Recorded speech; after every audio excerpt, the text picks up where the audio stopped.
यह शास्त्र विधिम उत्सृज्य यह शास्त्र विधिम उत्सृज्य वर्तते काम कारतः वर्तते काम का अर्थः न स सिद्धिम अवाप्नोति न स सिद्धिम अवाप्नोति न सुखम न पराम गतिम। न सुखम न पराम गतिम। हाँ, कोई पढ़ना चाहेगा?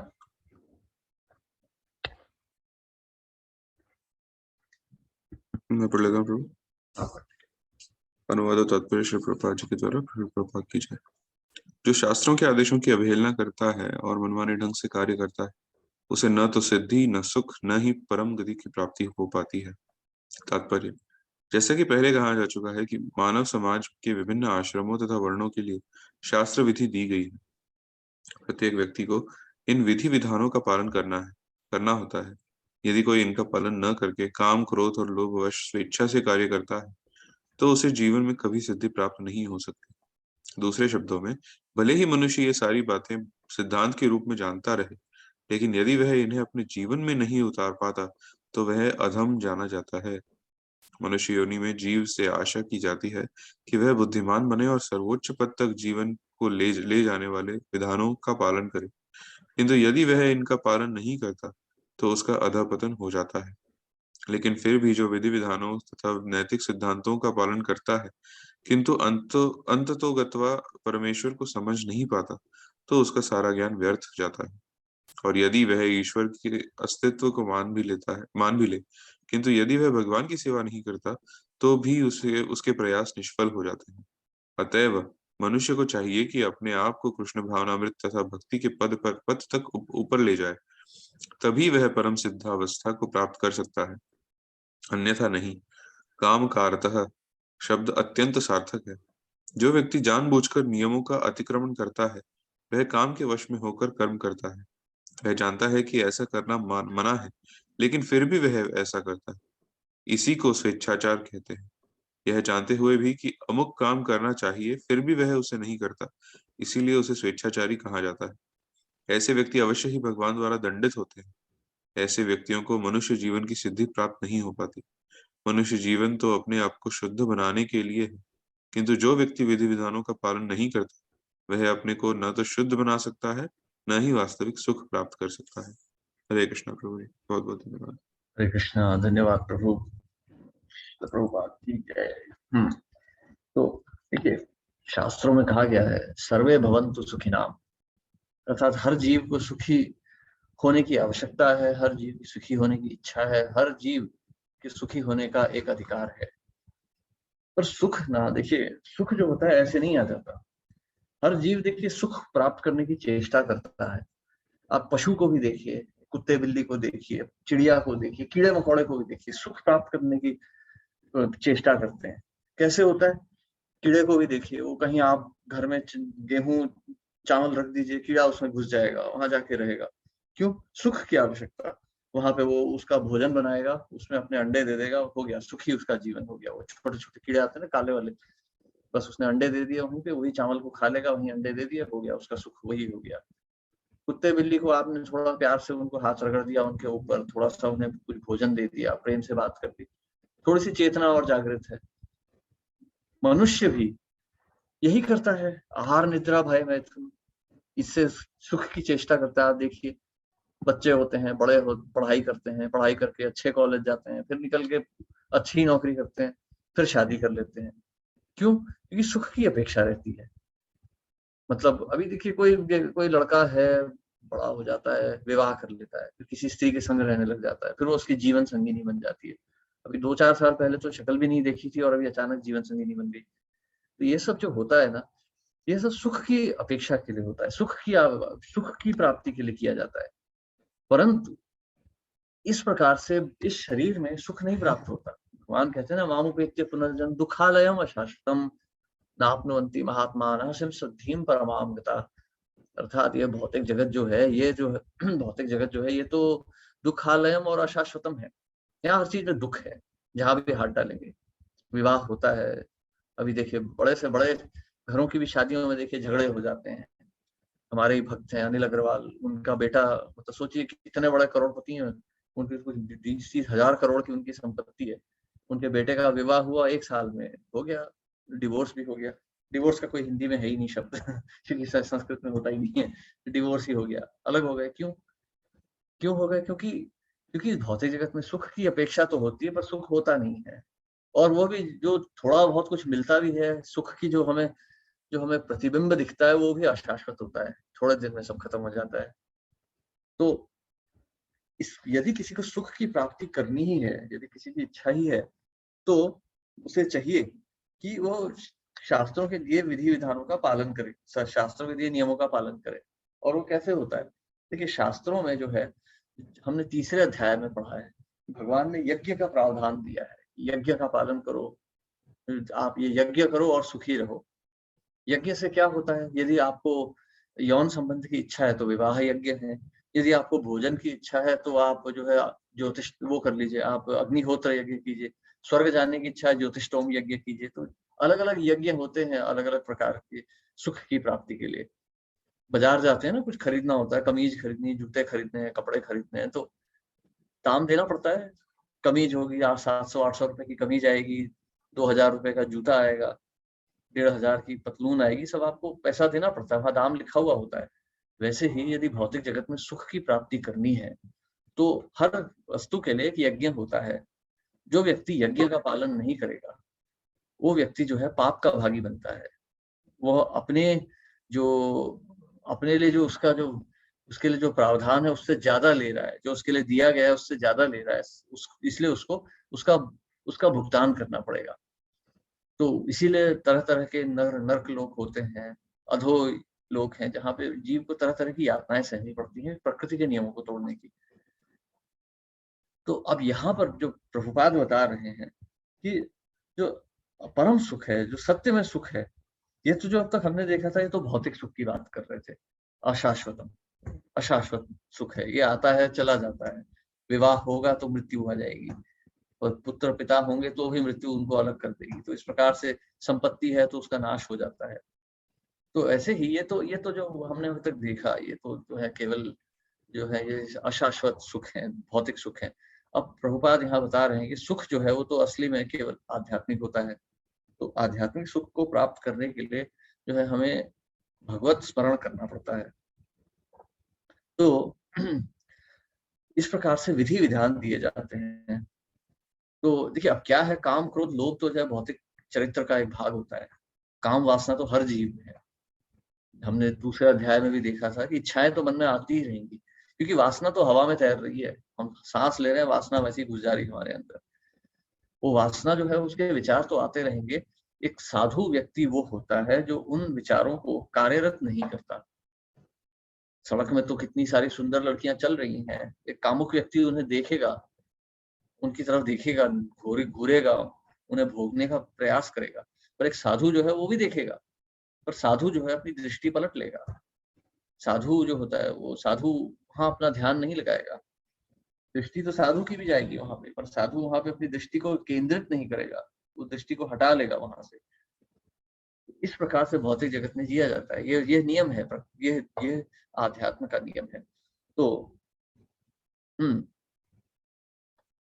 अब देखिए, मनुष्य जो योनि को जीव की आशा की जाती है कि वो बुद्धिमान बने और सर्वोच्च पद तक जीवन को ले जाने वाले विधानों का पालन करे। तो देखिए, ये जो हमने जो तीसरे अध्याय में यज्ञ देखा था, जो भगवान कह रहे हैं कर्म कर्मयोग यज्ञ, यह यज्ञ जो है चरित्र को शुद्ध करने के लिए होता है। अर्थात जब हम यज्ञ करते हैं तो सबसे पहला जो भोग है, वो देवताओं को नहीं लगाया जाता, भगवान को लगाया जाता है।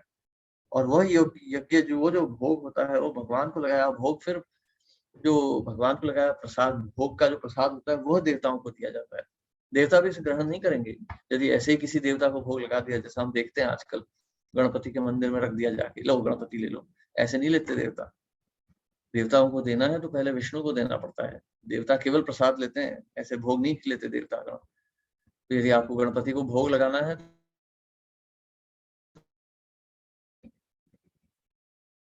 तो इस प्रकार से ये जो होता है, ये जो होता है, ये तो यज्ञ होता है, भोजन का यज्ञ होता है।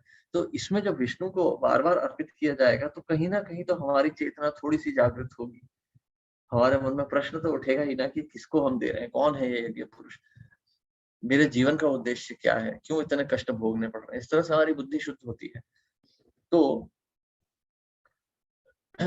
तो कोई यदि इन नियमों का पालन नहीं करता तो वो पशु योनि में गिर जाता है, अधःपतन जिसे बोलते हैं, नीचे चला जाएगा, नरकलोक जाएगा, पहले भूत प्रेत बनेगा, फिर नरकलोक जाएगा, पशु योनि में चला जाएगा। उसके बाद में लेकिन जो फिर भी जो विधि विधानों तथा नैतिक सिद्धांतों का पालन करता है किंतु अंततो गत्वा परमेश्वर को नहीं समझ पाता, उसका सारा ज्ञान व्यर्थ जाता है। तो देखिए, जो व्यक्ति करता भी है, विधि विधानों का पालन करता है, परंतु विष्णु को नहीं जानता, वो व्यक्ति जो है उसका भी जीवन व्यर्थ ही है। वो एक आध मानव योनि में और प्रवेश करेगा, उसके बाद उसका पतन हो जाएगा। और यदि वह ईश्वर के अस्तित्व को मान भी ले किंतु वह भगवान की सेवा नहीं करता तो उसके सब प्रयास निष्फल हो जाते हैं। भगवान को मान भी सकते हैं, हाँ मैं तो भगवान को मानता हूँ, भगवान तो बहुत बढ़िया है, लेकिन भगवान की सेवा नहीं करता तो कोई लाभ नहीं। प्रभुपाद ने शब्द जो भक्ति शब्द है, भज शब्द जो है, प्रभुपाद भक्ति को डिवोशन नहीं बोलते, हमेशा डिवोशनल सर्विस बोलते हैं, अर्थात भक्तिपूर्ण सेवा। तो भक्ति में सेवा यदि नहीं होगी तो संबंध नहीं है। ये है ना, जैसे लड़के हैं, कोई क्रिकेटर की फोटो देखेंगे, कमरे में पोस्टर लगा लेंगे, उससे कोई लाभ नहीं होता। जब तक वो सेवा नहीं करते तब तक कुछ नहीं होता, संबंध ही नहीं है, वो फोटो देखने से कुछ नहीं होता। वैसे ही हम भी यदि भगवान की फोटो लगा के बैठ जाएं, सेवा ना करें, तो कोई लाभ नहीं है।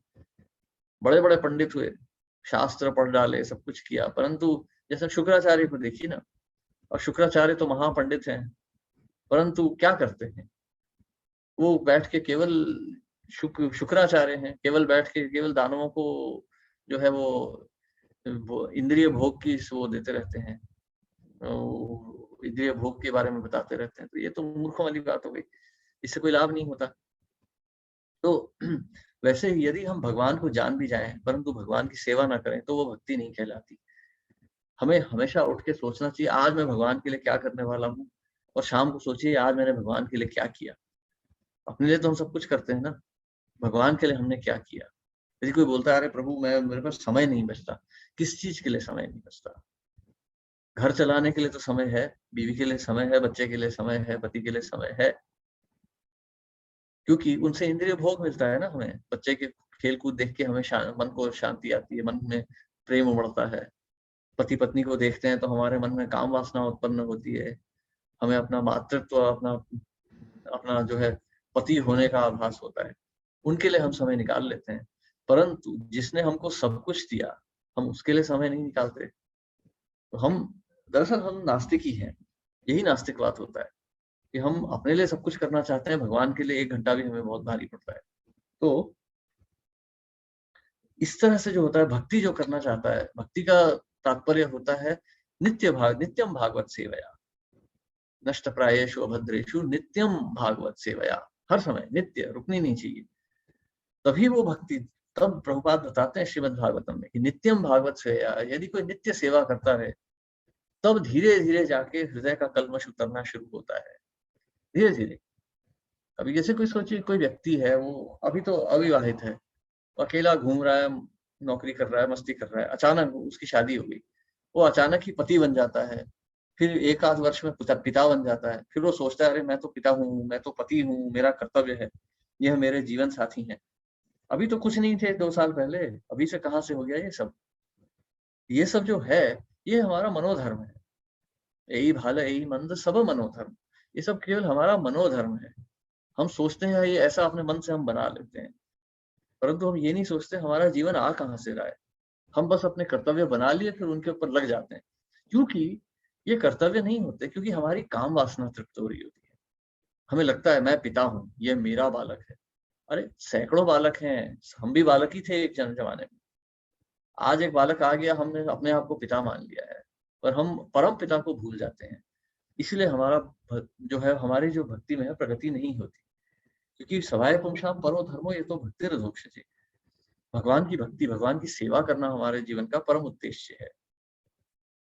तो यदि कोई वो उद्देश्य का पालन नहीं करेगा तो उसका अधोपतन होता है, वो फिर पशु योनि में चला जाता है, जहां फिर वो केवल इंद्रिय भोग करेगा, फिर वहां कोई विचार करने के लिए उसका बुद्धि नहीं बचेगी, क्षमता नहीं रहेगी। तो केवल भगवान को जान लेना ही आवश्यक नहीं है। भगवान को तो दुर्योधन और दुशासन भी जानते थे, शकुनी भी जानता ही था, शकुनी ने तो यहाँ तक कहा था कि ये व्यक्ति जो है यह तो भगवान है। शकुनी तो भगवान की सारी शक्तियों को जानता था, परंतु फिर भी भगवान के विरोध में ही खड़ा था। तो देखिए, भगवान को जान लेने से भी कोई लाभ नहीं होता। हम कहते हैं ना, अरे मैं तो भक्त हूँ, तो कोई पूछेगा आप कैसे भक्त हैं? अरे मैं भगवान कृष्ण को जानता हूँ, मैं तो महाप्रभु का अनुयायी हूँ, मैं तो मायापुर जाता हूँ, मैं वृंदावन जाता हूँ। तो अच्छी बात है, वृंदावन मायापुर तो सुअर और कुत्ते भी जाते हैं, वहां पे आप जाइए। मायापुर में मैं देखा है, मायापुर के मंदिर में कुत्ता भी आ जाता है दर्शन देने। और जब बाढ़ का समय आता है जुलाई अगस्त में, तो सांप भी आ जाता है दर्शन देने। लेकिन क्या लाभ है ऐसे दर्शन का? एक सांप क्या सेवा करेगा भगवान की, एक कुत्ता क्या सेवा कर सकता है? वैसे ही यदि हम भी केवल दर्शन ले लेते हैं तो हम भोग करने जा रहे हैं भगवान का, हम भगवान की सेवा नहीं कर रहे। यदि हम भगवान के सामने जाते हैं, हमें भगवान को कुछ प्रस्तुत करना चाहिए। जब श्रील प्रभुपाद ने 1966 में दीक्षा दी थी, तो उसके बाद उन्होंने गुरु पूजा रखी थी। वहां पर उन्होंने भक्ति सिद्धांत सरस्वती ठाकुर की एक प्रतिमा, एक फोटो रखी थी। और उसके बाद में अपने शिष्यों को उसके आगे बिठाया और उसके बाद कहा कि हे गुरु महाराज, मैं आपके समक्ष इनको प्रस्तुत करता हूँ। इस प्रकार से गुरु और भगवान की सेवा होती है। देखिए, भगवान को दाल रोटी तो कोई भी चढ़ा देगा, लेकिन भगवान क्या चाहते हैं हमें वो जानना आवश्यक है।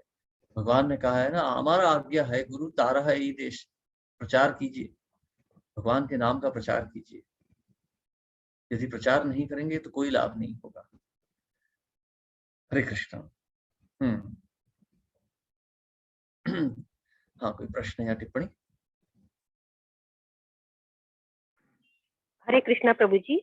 हरे कृष्ण।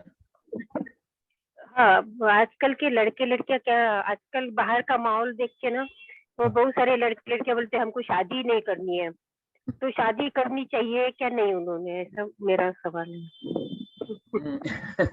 हाँ, का बहुत कठिन सवाल है ये। भयंकर कठिन है, और मैं इसका उत्तर देने का प्रयास करूंगा, कृपा करके बुरा मत मानिएगा। और अगर मान जाएंगी ना तो बोल दीजिएगा सामने से। तो पहले ही क्षमा मांग ले रहा हूँ मैं आपसे। नहीं कभी जैसे। हाँ, चतुर्वर्ण्यम मया सृष्टम गुण कर्म विभागशः, भगवान ने कहा है गीता में, हमने पहले भी पढ़ा है। चतुर्वर्ण्यम मया सृष्टम, तो चार वर्ण होते हैं, ब्राह्मण शूद्र वैश्य क्षत्रिय, और 4 आश्रम होते हैं, ब्राह्मण ब्रह्मचारी गृहस्थ वानप्रस्थ और सन्यासी। अब देखिए क्या होता है, ये जो पुरुष स्त्री का संबंध है ये क्यों होता है? ये भागवतम में तो ऋषभ देव ने बताया है, पुंसाम स्त्रिया मिथुनी भावमेतम। देखिए, चाहे कोई कितना भी बोले मैं तो गृहस्थ हूँ, मेरी मेरी बीवी इतनी बढ़िया वो भक्त है, कोई बोले मेरे पति इतने शुद्ध भक्त हैं, परंतु यह जानना तो आवश्यक है कि यह जो है ये केवल काम वासना है। नहीं तो दो व्यक्ति, दो पुरुष क्यों नहीं साथ में रहते, दो स्त्री क्यों नहीं साथ में ले लेती? मतलब रहती है आजकल, तो वो भी शुरू हो गया है, पर मतलब एक साधारण समाज में ऐसा नहीं होता, क्योंकि ये पुरुष स्त्री का जो आकर्षण है, यह जो है, यह आकर्षण है, ये प्रकृति का नियम है, यह प्रकृति का कारण है। तो ये काम वासना से उत्पन्न होता है आकर्षण। तो यह जो होता है, इसको नियंत्रित करने के लिए विवाह यज्ञ किया जाता है, ताकि ये नियंत्रण में रह सके। अब संक्षेप में बताता हूँ, ये बहुत बड़ा है ये टॉपिक। तो उसके अनुसार, शास्त्रों के अनुसार, जब विवाह यज्ञ होता है तो लड़के लड़की का जो है कुंडली मिलाई जाती है। लड़के लड़की को देखना नहीं होता एक दूसरे को, और इससे पहले जो होता है, जब उनकी शिक्षा हो रही होती है, तो शिक्षा अलग अलग होती है। लड़कियां घर में शिक्षा लेती हैं, माँ से, बड़ी बहनों से, और मौसियों से, मामियों से, घर की स्त्रियों से शिक्षा लेती हैं। और पुरुष जो होते हैं वो ब्रह्मचर्य का पालन करते हुए गुरु से शिक्षा लेते हैं। और किसी भी समय कम से कम 20 वर्ष की आयु तक, मतलब पुरुष के केस में 20 से 25 वर्ष की आयु तक लड़की का चेहरा नहीं देखना होता है, और एक लड़की के केस में तो लड़की को विवाह होने तक लड़के का चेहरा नहीं देखना होता है, ताकि ये आकर्षण जो है ना ये बनाया ना जा सके। तो ये जो होता है ये विवाह के पूर्व होता है। उसके बाद क्या होता है, लड़का करीब 20 से 25 की आयु का होता है, लड़की करीब 12 से 14 की आयु की होती है, तो उनका विवाह करा दिया जाता है। दोनों के बीच में कम से कम 8-10 वर्ष का अंतर होना चाहिए लड़का लड़की में। ऐसा नहीं कि आजकल तो लड़की भी बड़ी है और लड़का छोटा है, शादी कर ली, लव मैरिज, ये सब नहीं होता।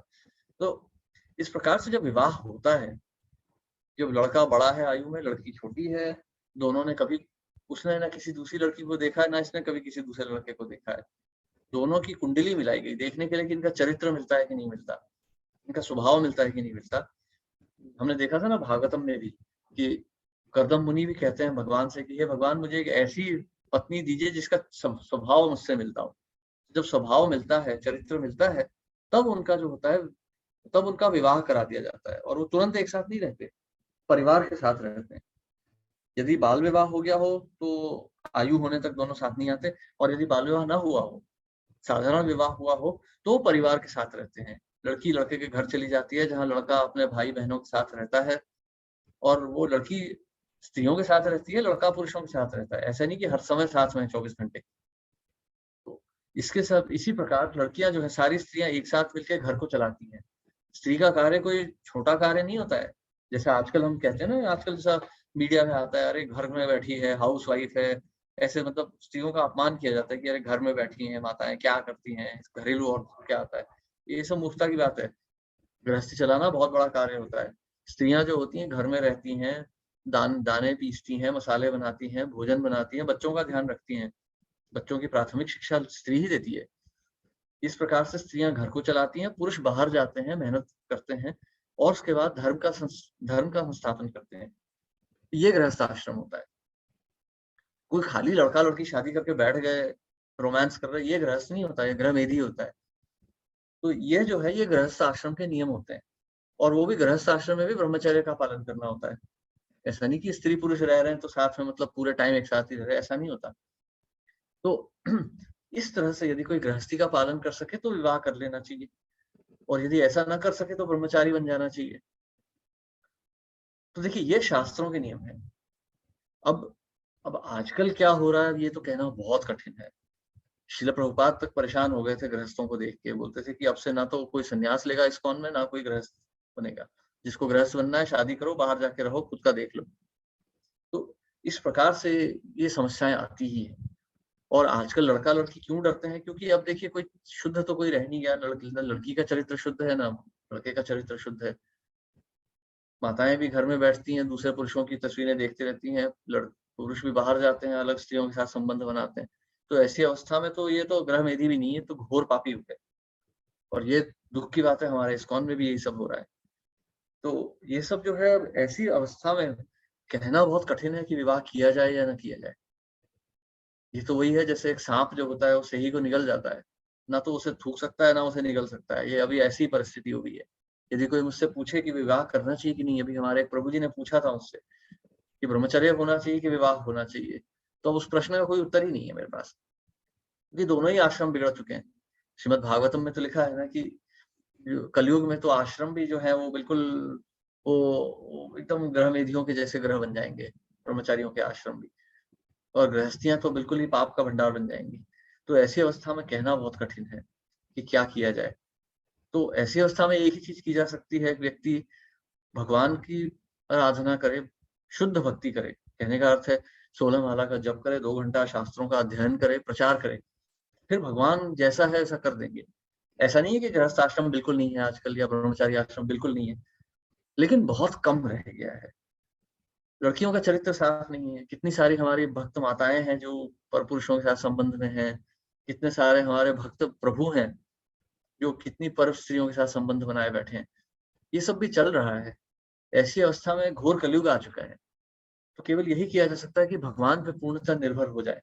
द्रौपदी हो गई थी ना, जब द्रौपदी का चरित्र का नाश होने जा रहा था, उन्होंने सब कुछ त्याग दिया भगवान के समक्ष, सब कुछ। तो भगवान ने रक्षा की। अब वही अवस्था वापस आ चुकी है। पूर्णतः यदि हम भगवान के समक्ष अपने आप को समर्पित कर देंगे तो भगवान मार्ग अवश्य दिखाएंगे। हरे कृष्णा। परंतु पूर्ण, हाँ, थैंक यू प्रभु जी। हाँ, ये देखिए हमारे प्रणव प्रभु ने एक मैसेज डाली है। केशवानंद प्रभु ने इसी के ऊपर एक बहुत अच्छा सा वो दिया है, लेक्चर दिया है। तो आप देख लेंगे तो अच्छा रहेगा। ये वाला लेक्चर है यूट्यूब का। तो प्रभुपाद ने क्या बताया था इसके ऊपर पूरा है, ये मैंने आपको एकदम संक्षेप में बता दिया है। ओके। परंतु मैं यही कहूंगा, यदि कोई लड़का या लड़की है तो मैं सामने से कह नहीं सकता कि आप शादी कर लो या मत करो। दोनों ही कठिन मार्ग है। पर कोई लड़का है तो मैं कहूंगा कि कम से कम ब्रह्मचारी एक बार ट्राई तो करके देख लो, कि लड़के को तो ब्रह्मचारी होना ही चाहिए। गृहस्थ आश्रम में जाने से पहले एक लड़के को ब्रह्मचारी बनना अनिवार्य है, चाहे वो इस्कॉन हो या ना हो, कुछ भी हो, अनिवार्य है। कम से कम 1 साल तो रह ले आश्रम में, देख ले क्या होती है आश्रम में।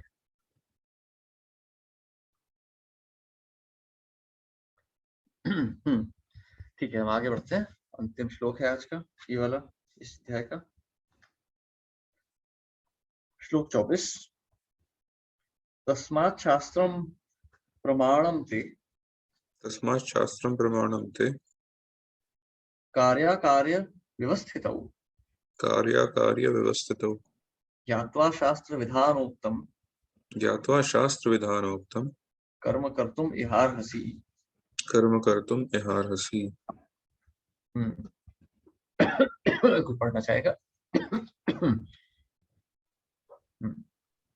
हरे कृष्णा, मैं पढ़ती हूँ प्रभु जी। आप पढ़िए। अतः मनुष्य को यह जानना चाहिए कि शास्त्रों के विधान के अनुसार क्या कर्तव्य और क्या अकर्तव्य है। उसे जैसे विधि विधानों को जानकर कर्म करना चाहिए, जिससे वह क्रमशः ऊपर उठ सके। तात्पर्य वह शीला प्रभुपाद। ऐसे कि 15वें अध्याय में कहा जा चुका है, वेदों के सारे विधि विधान कृष्ण को जानने के लिए है। यदि कोई भगवत गीता से कृष्ण को जान लेता है और भक्ति में प्रवृत्त होकर कृष्ण भावनामृत को प्राप्त होता है, तो वह वैदिक साहित्य द्वारा प्रदत्त ज्ञान की चरम सिद्धि तक पहुंच जाता है। भगवान चैतन्य महाप्रभु ने इस विधि को अत्यंत सरल बनाया। उन्होंने लोगों से केवल हरे कृष्णा महामंत्र जपने तथा भगवान की भक्ति में प्रवृत्त होने और अर्च विग्रह को अर्पित भोग का उच्चिष्ट खाने के लिए कहा। जो व्यक्ति इन भक्ति कार्यों में संलग्न रहता है, उसे वैदिक ज्ञान से, वैदिक साहित्य से अवगत और सार तत्व को प्राप्त हुआ माना जाता है। निस्संदेह उन सामान्य व्यक्तियों के लिए जो कृष्ण भावना भावित नहीं है या भक्ति में प्रवृत्त नहीं है, करणीय तथा अकरणीय कर्म का निर्णय वेदों के आदेशों के अनुसार किया जाना चाहिए। मनुष्य को तर्क किए बिना तदनुसार कर्म करना चाहिए। इसी शास्त्र के नियमों का पालन करना कहा जाता है। शास्त्रों में वे 4 मुख्य दोष नहीं पाए जाते जो बद्ध जीव में होते हैं। ये है अपूर्ण इंद्रिया, कपटता, त्रुटि करना तथा मोहग्रस्त होना। इन 4 दोषों के कारण बद्ध जीव विधि विधान बनाने के लिए अयोग्य होता है। अतएव विधि विधान जिनका उल्लेख शास्त्रों में होता है, जो इन दोषों से परे होते हैं, सभी बड़े बड़े महात्माओं, आचार्यों तथा महापुरुषों द्वारा बिना किसी परिवर्तन के स्वीकार कर लिया जाते हैं। भारत में आध्यात्मिक विद्या के कई दल है, जिन्हें प्रायः 2 श्रेणियों में रखा जाता है, निराकारवादी तथा साकारवादी। दोनों ही दल वेदों के नियमों के अनुसार अपना जीवन बिताते हैं। शास्त्रों के नियमों का पालन किए बिना कोई सिद्धि प्राप्त नहीं कर सकता। अतएव जो शास्त्रों के तात्पर्य को वास्तव में समझता है, वह भाग्यशाली माना जाता है। मानव समाज में समस्त पतनों का मुख्य कारण भगवत विद्या के नियमों के प्रति द्वेष है। यह मानव जीवन का सर्वोच्च अपराध है। अतएव भगवान की भक्ति भौतिक शक्ति अर्थात माया त्रय तापों के रूप में हमें सदैव कष्ट देती है। यह भौतिक शक्ति प्रकृति के 3 गुणों से बनी है। इसके पूर्व की भगवान के ज्ञान का मार्ग खुले, मनुष्य को कम से कम 100 गुण तक ऊपर उठना होता है। 100 गुण तक उठे बिना वह तमो तथा रजो गुणों में रहता है, जो आसुरी जीवन के कारण स्वरूप है। रजो तथा तमोगुणी व्यक्ति शास्त्रों, पवित्र मनुष्यों तथा भगवान के समुचित ज्ञान की खिल्ली उड़ाते हैं। वे गुरु के आदेशों का उल्लंघन करते हैं और शास्त्रों के विधानों की परवाह नहीं करते। वे भक्ति ही की महिमा का श्रवण करके भी उसके प्रति आकृष्ट नहीं होते। इस प्रकार वे अपनी ही उन्नति का अपना निजी मार्ग बनाते हैं। मानव समाज के यही कतिपय दोष है जिनके कारण आसुरी जीवन बिताना पड़ता है।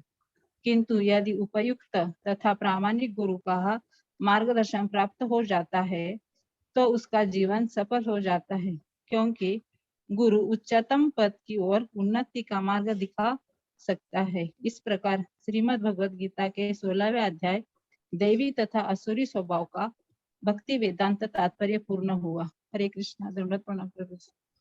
हरे कृष्णा, दंडवत प्रणाम। अतएव मनुष्य को चाहिए कि शास्त्रों के विधान के अनुसार क्या कर्तव्य और क्या अकर्तव्य है, उसे ऐसे विधि विधानों के को जानकर कर्म करना चाहिए जिससे वह क्रमशः ऊपर उठ सके। देखिए, भागवतम में कहा गया है, कलेर दोष निधे राजन अस्ति एको महान गुण कीर्तनादेव कृष्णस्य मुक्त संगः परम व्रजेत। देखिए, कलेर दोष निधे राजन, अब हमने ये भी सुना है, हरेर नाम एव केवलम कलो नास्त्येव नास्त्येव नास्त्येव गतिर अन्यथा। अब यहाँ पर ना बड़ा सावधानी बरतिए, इस पे बहुत ध्यान दीजिए। कलेर दोष निधे राजन, अब कोई अक्सर हम देखते हैं भक्तगण एकदम ढीले पड़ जाते हैं कि अरे कलयुग तो एकदम ना दोष निधि है, क्या फर्क पड़ता है, हरि नाम लेंगे, चैंट एंड बी हैप्पी। वो है, पर वो उस तरह से नहीं जैसा हम समझ रहे हैं। ये कठिन कार्य है, हमें जो नियम दिए गए उनका पालन करना होगा ताकि निकल सकें। श्रील प्रभुपाद का यदि हम जीवन देखें तो श्रील प्रभुपाद अपने नियमों से बिल्कुल नहीं डिगते थे, जरा भी इधर उधर नहीं करते थे। श्रील प्रभुपाद अपने मन से कुछ भी नहीं बोल देते थे। जो शास्त्रों में लिखा है प्रभुपाद केवल उसके अनुसार चलते थे और उसी का प्रचार भी करते थे। हमें भी वैसे ही चलना पड़ेगा। आचार्य का अर्थ होता है जिसका आचरण देख के हम आगे बढ़ सकें। तो देखिए, शास्त्रों का पालन करना चाहिए। अब यहाँ पर हम देखें ना, चार जीव के चार दोष होते हैं। अपूर्ण इंद्रियां, हमारी इंद्रियां सीमित हैं, इसके कारण हमसे गलतियां होती हैं। हम देख नहीं सकते, हमारी दृष्टि सर्वव्यापी नहीं है, हम ज्यादा नहीं देख सकते। तो उसके कारण हमारी जो इंद्रियां सीमित हैं, उसके कारण हमसे गलतियां होती हैं, जिनके कारण हम मोहग्रस्त हो जाते हैं। ये अच्छा है, ये बुरा है, हम इस प्रकार से विचार में लग जाते हैं। हमें जो अच्छा लगता है वो अच्छा है, जो बुरा लगता है वो बुरा है। सत्य को नहीं देख पाते हम, और कपट आ जाता है हमारे अंदर। प्रभु जी कैसा चल रहा है? अरे मैं बहुत खुश हूँ, बहुत सब अच्छा चल रहा है।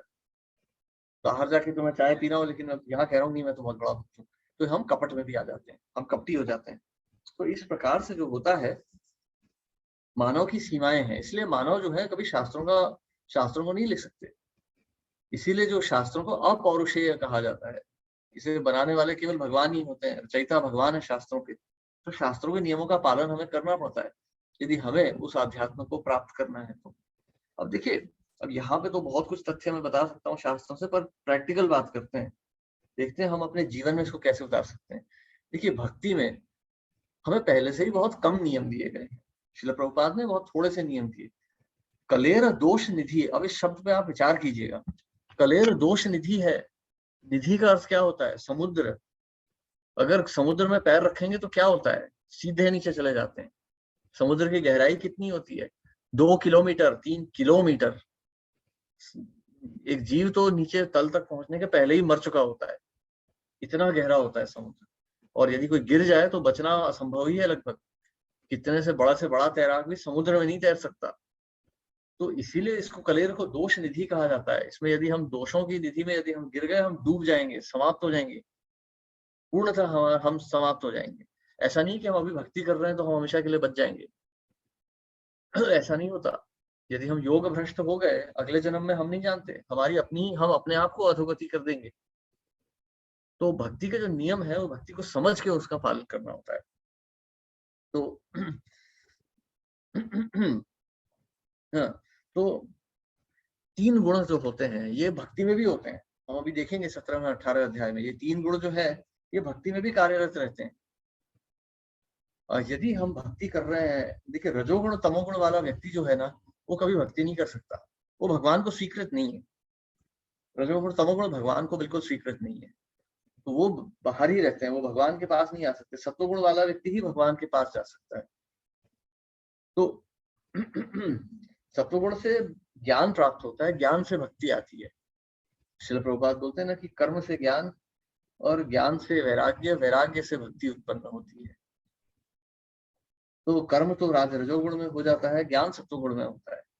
तमोगुण का तो नाम नहीं लेंगे, क्योंकि तमोगुण में तो निद्रा है, मृत्यु है केवल, मतलब निद्रा है केवल, पागलपन है, उन्माद है। तो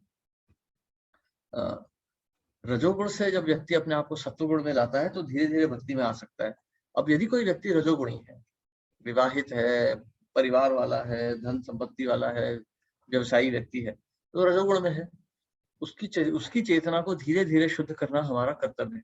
यदि हम गृहस्थ हैं तो हमें अपनी चेतना को धीरे धीरे शुद्ध करना है, सत्वगुण की तरफ लेके जाना है। यदि नहीं गए तो भक्ति नहीं हो रही है। रजोगुण में क्या है ना, रजोगुण की एक बड़ी दिक्कत है, रजोगुण में हमें लगता है कि हम बड़ी उन्नति कर रहे हैं। एक्चुअली जैसे ही हमें लगने लगे ना कि हमारी उन्नति हो रही है, हमें समझ लेना चाहिए यही माया है। यदि हमारी भक्ति में उन्नति हो रही है ना, तो हमें हमारे अंदर और हीनता भरते जानी चाहिए। मैं कितना पतित हूँ, जब हमारे मन में ये विचार आने लगेगा कि मैं कितना ज्यादा पतित हूँ, वो असली में हमारा उद्धार हो रहा है। लेकिन यदि हम ऐसा नहीं लग रहा है, यदि हमें लग रहा है कि हमारी भक्ति में उन्नति हो रही है, उद्धार हो रहा है, तो हम जो है हमारा पतन हो रहा है। ठीक है, तो इस प्रकार से जो होता है, हमें अपना उद्धार करने के लिए हमें सत्वगुण में आना है। सत्वगुण में कैसे आते हैं? तो प्रभुपाद ने बहुत सरल सा उसका मार्ग दे रखा है कि हरिनाम के 16 माला कीजिए, 2 घंटा शास्त्रों का अध्ययन कीजिए, प्रसाद लीजिए और भक्तों का संग कीजिए। भक्तों का संग में बैठ के शास्त्रों की बातें कीजिए। भक्तों का संग ये नहीं कि उसकी बीवी कैसी, इसका बच्चा कैसा, इसके घर में कितने गाड़ी, ये सब नहीं। भक्तों के साथ बैठे हैं, शास्त्रों का बात होनी चाहिए, वैराग्य की बात होनी चाहिए, साधु संग होना चाहिए। तब जाके हम धीरे धीरे अपने आप को शुद्ध कर पाएंगे। अथवा नहीं तो हम ना समय व्यर्थ कर रहे हैं। भक्तों को मैं अक्सर देखता हूँ, मैं भी था, मतलब इसी श्रेणी में मैं भी आता था एक समय में। बस संडे को गए, खा पी लिया, उछल कूद मचा ली, गा लिया, लेक्चर होगा तो हम सो जाएंगे, उसमें नींद आ जाएगी, उसके बाद उठ के ढेर सारा प्रसाद खा लिया, लोगों से मिले, हरे कृष्णा प्रभु जी आप कैसे, माता जी आप कैसी, घर आ गए, हो गई भक्ति। ये भक्ति नहीं होती। श्रील प्रभुपाद कहते थे कि संडे फीस तो बाहर वालों के लिए होता है, भक्तों के लिए तो हर समय एक भक्ति का एक नियम है, चलता ही रहेगा। संडे फीस तो केवल अभक्तों के लिए है, जो बाहर वाले आ गए उनको हम खुश कर देंगे ताकि वो उनके मन में इच्छा जागृत हो हमारे साथ आने की। पर अब हम देखते हैं आजकल अब तो भक्तों के लिए केवल संडे फीस्ट ही रह गया है। तो ऐसा नहीं होना चाहिए। भक्ति में हमें उन्नति की तरफ बढ़ते रहना चाहिए। ये साइकिल है, भक्ति एक साइकिल के समान है। यदि पैडल नहीं मार रहे तो नीचे गिर जाएंगे। एक जगह पे खड़े नहीं रह सकते भक्ति में, या तो आप आगे जाएंगे या पीछे आ जाएंगे, या तो आगे जाएंगे या गिर जाएंगे। तो यदि हम देखते हैं, हम अपने समाज में भी हम देखते हैं कि भक्ति के नियमों का पालन नहीं होता और जो करता है उसका मजाक उड़ाया जाता है। अरे ऐसी बात मत करो, प्रभुपाद का तो समय अलग था, प्रभुपाद ने तो अंग्रेजों के लिए बोल दिया, हमें क्या आवश्यकता है। ये सब हमारे ये मनोधर्म है, ये हमारे मन की इच्छा है, हमारा रजोगुण बोल रहा है। ये शास्त्रों की अवहेलना, आचार्य की अवहेलना बहुत बड़ा अपराध होता है। और यदि जो ऐसा अपराध करेगा वो व्यक्ति तो पाप का भागी ही बनता है। उसकी भक्ति तो वहीं समाप्त हो चुकी है। जिसने आचार्य की अवहेलना की वो तो भक्ति से कट चुका है। अब वो केवल धोती कुर्ता पहन के नाचेगा आगे पीछे, पर होने वाला कुछ नहीं, वो कट चुका है रास्ते से। वो कटी हुई शाखा के समान है, थोड़े समय तक तो हरी भरी दिखेगी, बाद में सूख जाएगी। तो वैसे ही हमें आचार्यों से संबंध निरंतर रखना चाहिए। शास्त्रों का अध्ययन करते रहिए, निरंतर भागवत मतलब भक्तों की सेवा करते रहिए, हरि नाम की सेवा करते रहिए, तभी धीरे धीरे हम शुद्ध हो पाएंगे। हरे कृष्णा। कोई प्रश्न या टिप्पणी?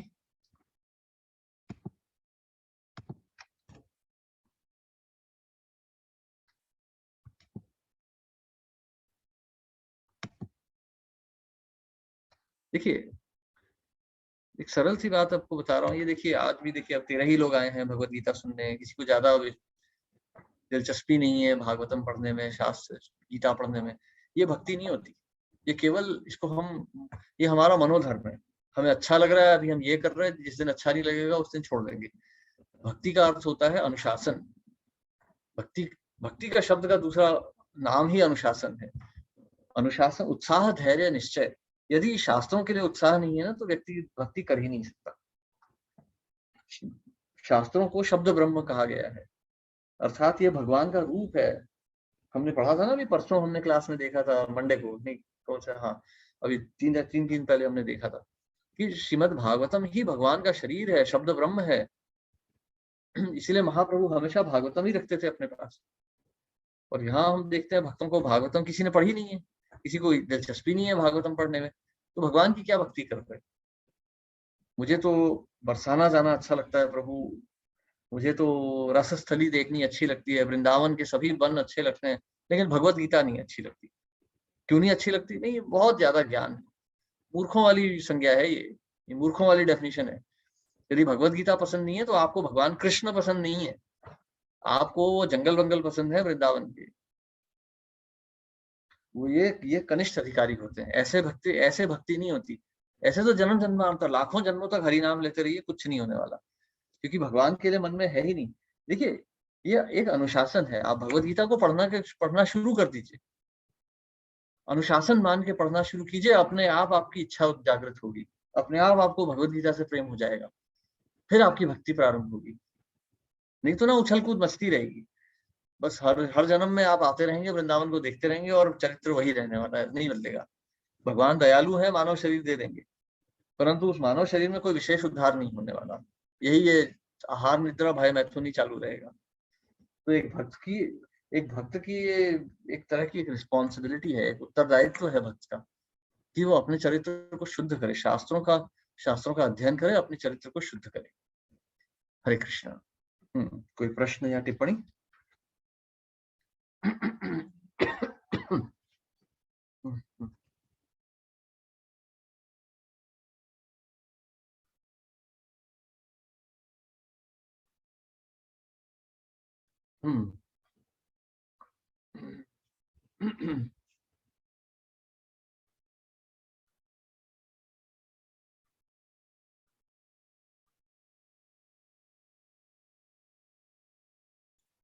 हाँ, तो यही आज समाप्त करते हैं। सभी भक्तों का वो, सॉरी आज गला थोड़ा ज्यादा ही दर्द कर रहा है, या एक श्लोक और करना चाहेंगे?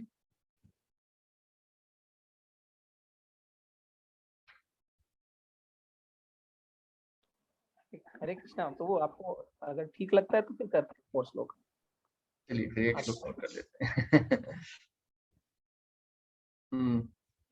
अध्याय 17, श्रद्धा के विभाग, डिविजन्स ऑफ फेथ, चैप्टर 17।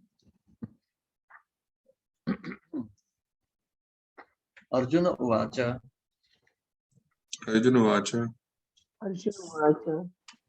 ये शास्त्र विधिम उत्सृज्य ये शास्त्र विधिमुत्सृज्य यजन्ते श्रद्धयान्विता यजन्ते श्रद्धयान्विता तेषां निष्ठा तु का कृष्ण तेषां निष्ठा तु का कृष्ण सत्वम आहो रजस्तमः। सत्त्वमाहो रजस्तमः। हाँ, कोई पढ़ना चाहेगा?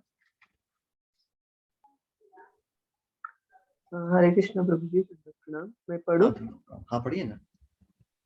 अर्जुन ने कहा, हे कृष्ण, जो लोग शास्त्र के नियमों का पालन न करके अपनी कल्पना के अनुसार पूजा करते हैं, उनकी स्थिति कौन सी है?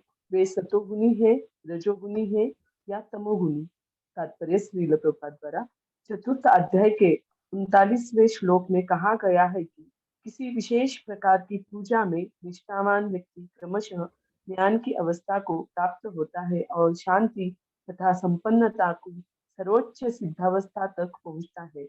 16वें अध्याय में यह निष्कर्ष निकलता है कि जो शास्त्रों के नियमों का पालन नहीं करता वह असुर है, और जो निष्ठापूर्वक इन नियमों का पालन करता है वह देव है। अब यदि कोई ऐसा निष्ठावान व्यक्ति हो जो ऐसे कतिपय नियमों का पालन करता हो जिनका शास्त्रों में उल्लेख न हो, तो उसकी स्थिति क्या होगी?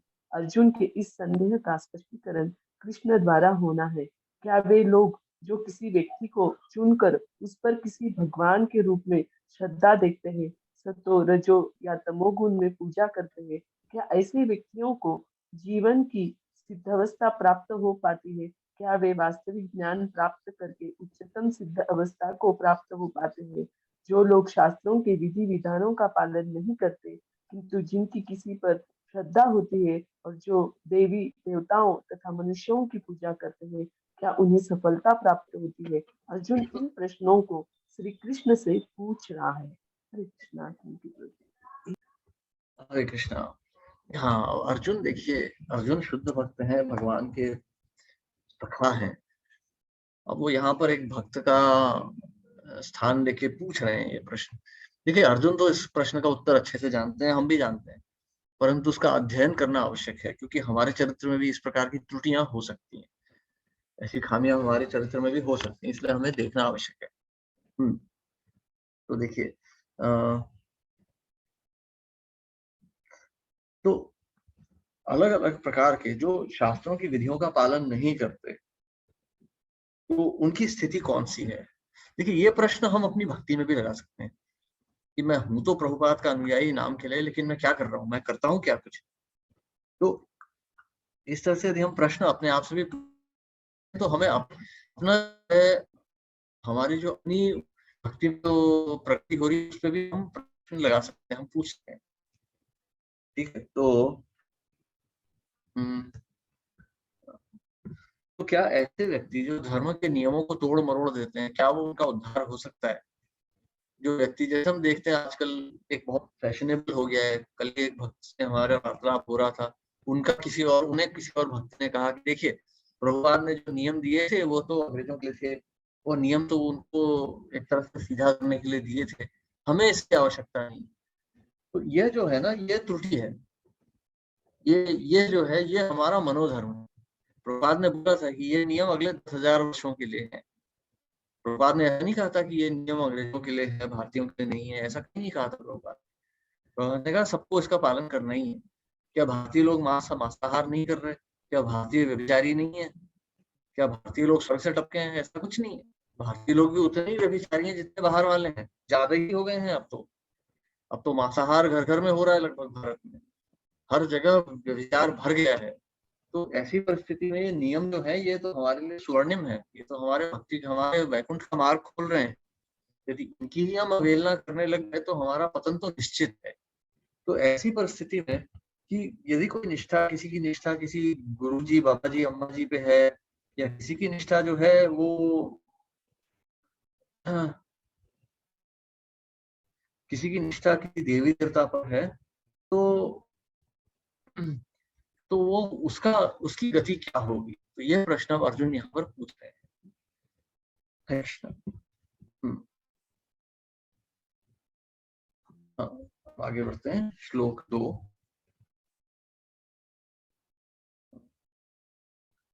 त्रिविधा भवति श्रद्धा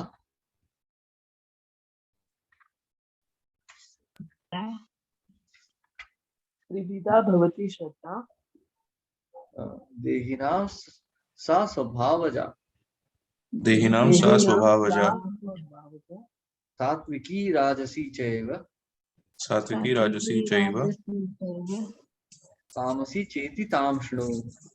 तामसी चेति ताम शृणु। तो पढ़ना चाहेगा?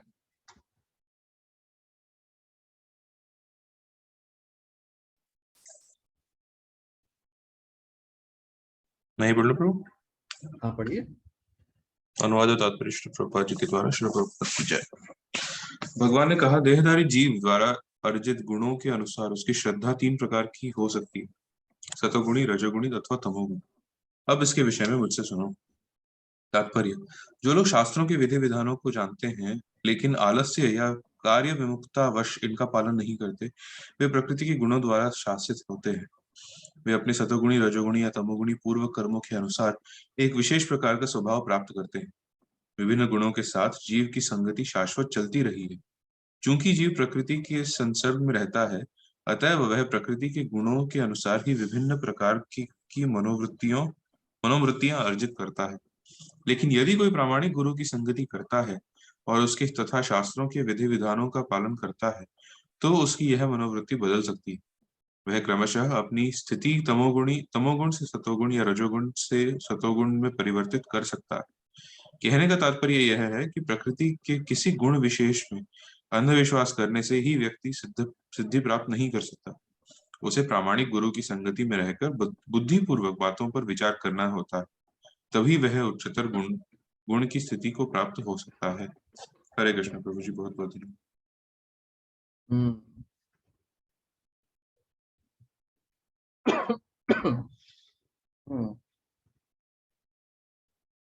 देखिए, जीव की श्रद्धा उसके गुणों के अनुसार होती है। नियम तो सबको पता है, पर नियम का पालन कौन कितना कर पाता है ये गुण बताते हैं। अब जो भी भक्त इस्कॉन में आता है उसको तो पता ही है क्या है नियम, पहले दिन ही बता दिया जाता है। 4 नियम है और 16 माला करनी है, 2 घंटा शास्त्र पढ़ना है, प्रसाद लेना, पर कितने भक्त इनका पालन कर पाते हैं, यह विचार कर पाना थोड़ा सा कठिन हो जाता है। तो एक व्यक्ति की जो मनोवृत्ति है वो अलग अलग गुणों के कारण बनती है।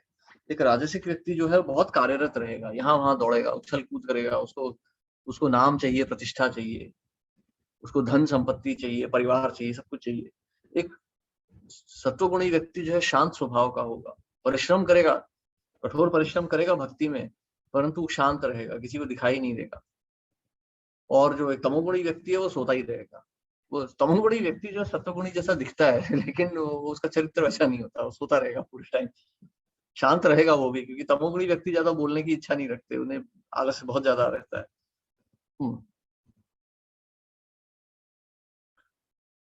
तो यह जो रजोगुण तमोगुण है, इनसे कोई भक्ति प्राप्त नहीं होती। अपने पूर्व कर्मों से हमें ये गुण अवश्य प्राप्त होते हैं, परंतु भक्ति में आने के बाद हमारा कर्तव्य है कि इन गुणों से अपने आप को मुक्त किया जाए। तो ये जो, और ये कैसे होता है, एक गुरु का संग करके। तद विद्धि प्रणिपातेन परिप्रश्नेन सेवया। गुरु तत्वदर्शी हैं, उपदेक्षन्ति ते ज्ञानम, वो आपको उपदेश देके, आप वो तत्वदर्शी हैं, आपको उपदेश देके वो शुद्ध कर सकते हैं। तो उपदेक्षति ते ज्ञानम ज्ञानिनः तत्वदर्शिना, जो ज्ञानी है उन्हें तो वो तत्वदर्शी हैं। तो गुरु के संग में धीरे धीरे रजोगुण तमोगुण का प्रभाव कम होता चला जाता है। यदि उनके साथ हम रहेंगे, गुरु, इसीलिए गुरु का जो है, साधु का संग जो होता है अनिवार्य होता है। जैसे हम प्रहलाद महाराज, अभी हम ध्रुव महाराज की कथा पढ़ रहे हैं, उसमें वही है कि गुरु का संग किया। वो कहते हैं गुरु से कि मैं क्षत्रिय हूँ, रजोगुणी हूँ, इसलिए मेरे मन में इतनी कठोर विचार आ गए और मैं प्रण कर चुका हूँ। तो मेरे से ये इस प्रकार से साधना करने को आप कह रहे हैं भगवान की, नहीं हो पाएगी, मैं स्थिर नहीं बैठ सकता, मैं रजोगुणी हूँ। तो इस प्रकार से गुरु के समक्ष जाके हमें अपना समर्पण करना होता है। तो धीरे धीरे ये प्रकृति के जो गुण है, ये शास्त्रों के विधि विधानों के अनुसार धीरे धीरे हमें शुद्ध करते हैं। तो शास्त्रों में हर एक के लिए प्रावधान है, चाहे तमोगुणी हो, सत्वगुणी हो, हर एक के लिए मार्ग है भक्ति का। और उस मार्ग का पालन करके व्यक्ति धीरे धीरे जो है अपना उद्धार कर सकता है। हरे कृष्णा। कोई प्रश्न या टिप्पणी?